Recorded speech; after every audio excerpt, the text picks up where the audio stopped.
Bruce Resnick is a 77-year-old native of Canarsie. He has also been a Nets season ticket holder for the last 17 years when the team played in New Jersey. I know for a fact only 10% of the season ticket holders came from New Jersey. That's approximately 400 people. I was told that.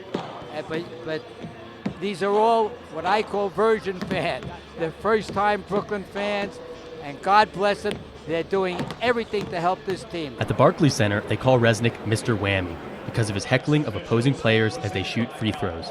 He attends virtually every home game with his wife Judy, and it is undisputable that he is the most dedicated of Brooklyn fans.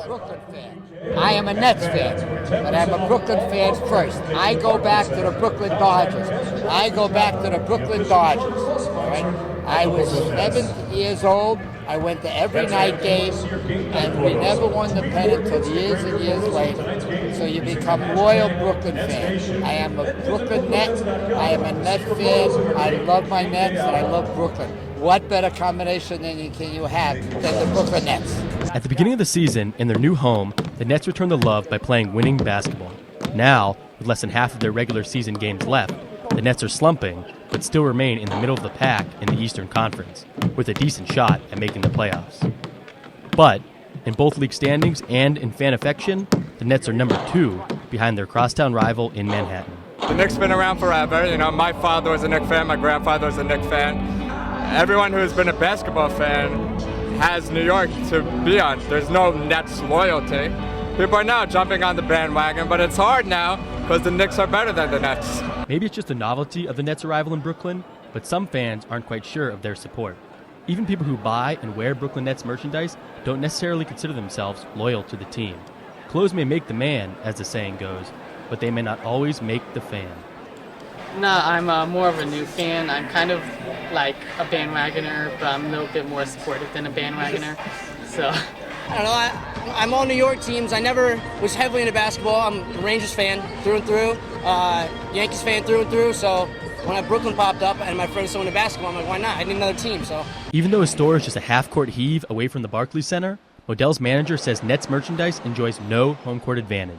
We've actually been getting a lot of demand for people asking for Knicks merchandise, so we've actually been in communication with our corporate office, so that's why they've increased the amount of New York merchandise, New York Knicks merchandise coming our way. So we've even gotten a couple new styles that just recently came in and then sold out like hotcakes. Knicks gear, which tops the NBA in sales, poses a major threat to the Nets marketing in New York. And according to the NBA, it's not the only one.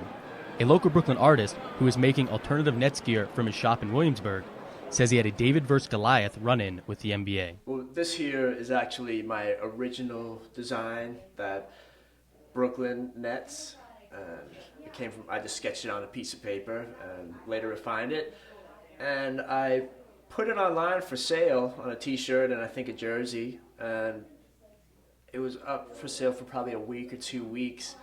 And I was going to a relative's wedding, and right before takeoff, I got an email from the NBA, and a little scary, but they told me to stop producing these. Robert Tuckman, the president of Goviva, a sports marketing firm in Manhattan, says the Nets face many obstacles as they compete for fans and revenue in New York. I think whenever you have a mainstay team that's been in this market, that has tradition, it takes years and years and years. You still see the Mets, the Jets, as really the second-class citizens of New York.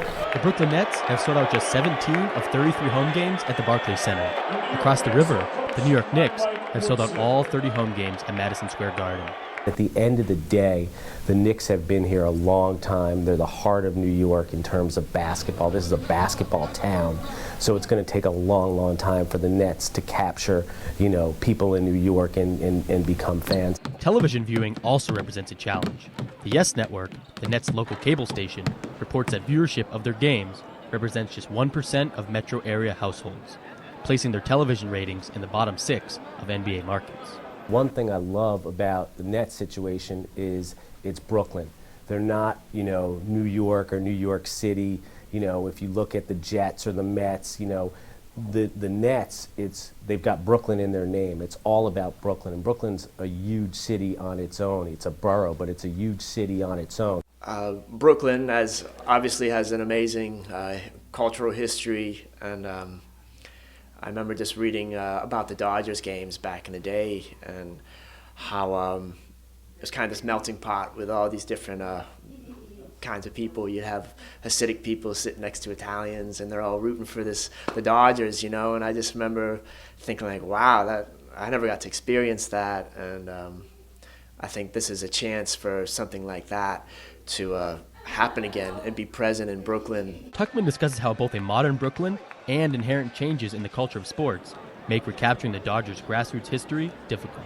I think it says a lot about what's happened with sports, you know, over the past 20, 30, 40 years in terms of becoming a business. When the Dodgers played in Brooklyn, you know, the guys who played for the Dodgers, they had off-season jobs. It tells you a lot about what's happened in terms of sports as a whole.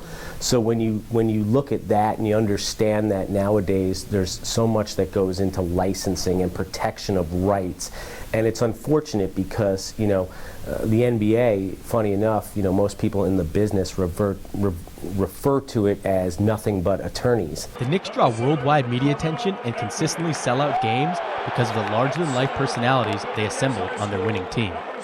The Nets, on the other hand, don't play the type of flashy basketball that puts fans in the stands on its own.